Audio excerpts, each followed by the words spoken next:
প্রিয় স্টুডেন্ট, কেমন আছো? আই হোপ প্রত্যেকে ভীষণ ভালো আছো। স্ক্রিনের ওপর একটা প্রশ্ন দেখা যাচ্ছে, তাই না?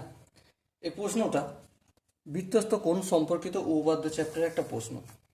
প্রশ্নটা আমরা মন দিয়ে পড়বো, বুঝবো, তারপর অঙ্কটা করার চেষ্টা করব।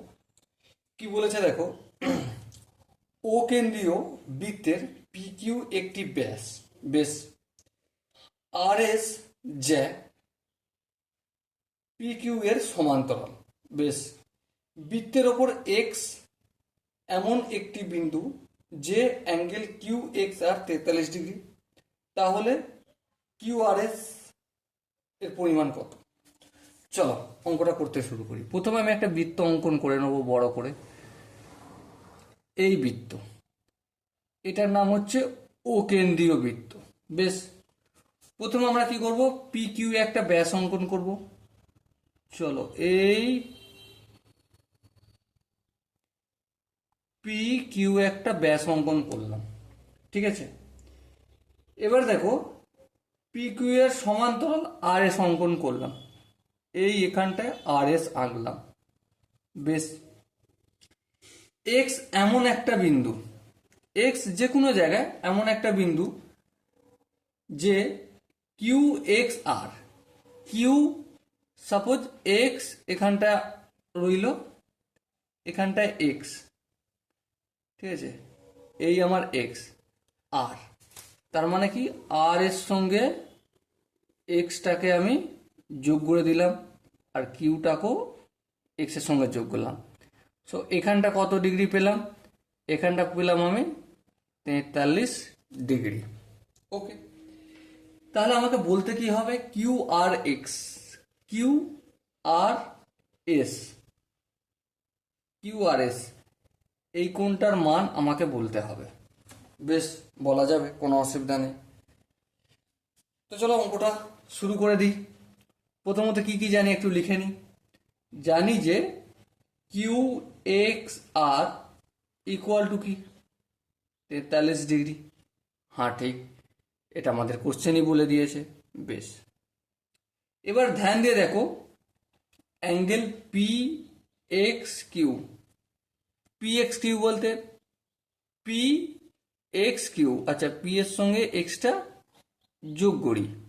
এই পি এক্স কিউ, এই পুরো কোণটা, ঠিক আছে, এটা এই এক্সটা কোথায় রয়েছে? পরিধির ওপর রয়েছে, তার মানে এটা একটা পরিধিস্থ কোণ।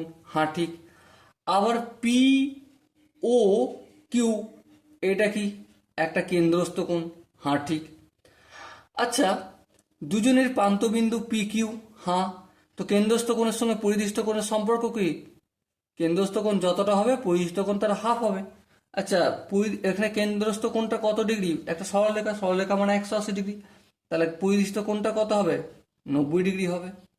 আশা করি এই কনসেপ্টটা প্রত্যেকে বোঝা গেছে।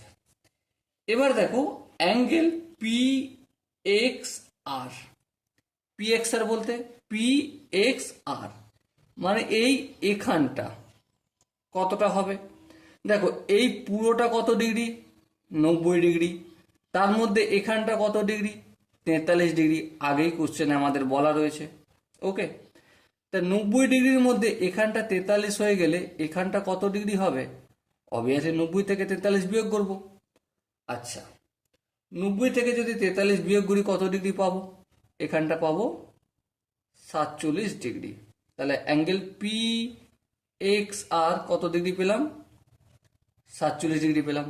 কেন পেলাম আশা করি প্রত্যেকের বোঝা গেছে। ওকে, চলো এর পরের স্টেপটা যাই। পরের স্টেপটা দেখো, আর আর কিউ এই দুটোকে একটু যোগ করব। কি করব? আর আর কিউকে আমি যোগ করলাম। বেশ, এবার দেখো, আর পি, আর পি কোথায়? এই যে আর পি, এই যে বৃত্তচাপ, বৃত্তচাপের অবস্থিত, ধরো এইটাকে আমি জ্যা ধরছি, পি আর, ঠিক আছে। এই যে পি আর জ্যা, হ্যাঁ ঠিক, এর একই পাশে কে কে অবস্থান করছে? এই কিউ কোণটা অবস্থান করছে। হ্যাঁ ঠিক। আবার এইখানে এই যে 47 ডিগ্রি বেরিয়েছে, এই কোণটা অবস্থান করছে।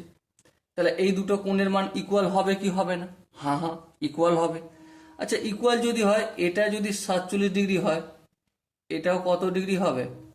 বলার প্রশ্নই রাখে না, 47 ডিগ্রি হবে, তাই না? হ্যাঁ ঠিক। এখানটা আশা করি কারো বুঝতে অসুবিধা হয়নি। এবার ধ্যান দিয়ে লক্ষ্য করো, আর এস সমান্তরাল কার সঙ্গে? পি কিউ এর সঙ্গে। এটা প্রথমে কোশ্চেনেই বলা ছিল, তাই না? এবং এই আর এস বলতে কোনটা? আর এস, এই আর এস বাহুটা পি কিউ এর সঙ্গে সমান্তরাল। বেশ। আর হচ্ছে আর কিউ ছেদক। কে ছেদক? আর কিউ ছেদক। বেশ। তার মানে এখানে যে কোণটা উৎপন্ন করেছে আর এখানে যেই কোণটা উৎপন্ন করেছে, এই দুটো কি কোণ হয়ে যাবে? একান্তর কোণ। মানে S R Q equal to R Q S, R Q P, তাই না? হ্যাঁ ঠিক, একান্তর কোণ। তার মানে এটা যদি 47 ডিগ্রি হয়, এখানটাও কত ডিগ্রি হবে? অবভিয়াসলি 47 ডিগ্রি হবে। বলো, এখানটা কি বুঝতে অসুবিধা রয়েছে? আই হোপ বুঝতে কারো অসুবিধা নেই। চলো, আচ্ছা, কোশ্চেন আমাকে কি করেছিল? কিউ আর এক্স এর মান কত? দেখো, আমি কিউ আর এক্স এস, তাই তো? হ্যাঁ, এর মান বের করেছি কত? 47 ডিগ্রি। সো এখানে যে চারটে অপশন আছে, তার মধ্যে কোন অপশনটা ঠিক? Obviously option A is the right answer. Okay, so dear student, I hope এই কোশ্চেনের প্রতিটা কনসেপ্ট বোঝা গেছে। যদি কোনো কনসেপ্ট বুঝতে অসুবিধা থাকে, ডাউট থাকে বা কনফিউশন থাকে, তার জন্য কমেন্ট বক্স তো খোলা রইল। ওকে, সো ডিয়ার স্টুডেন্ট, দেখা হচ্ছে পরবর্তী সেশনে। ততক্ষণ পর্যন্ত ভালো থেকো, সুস্থ থেকো এবং জয় হিন্দ।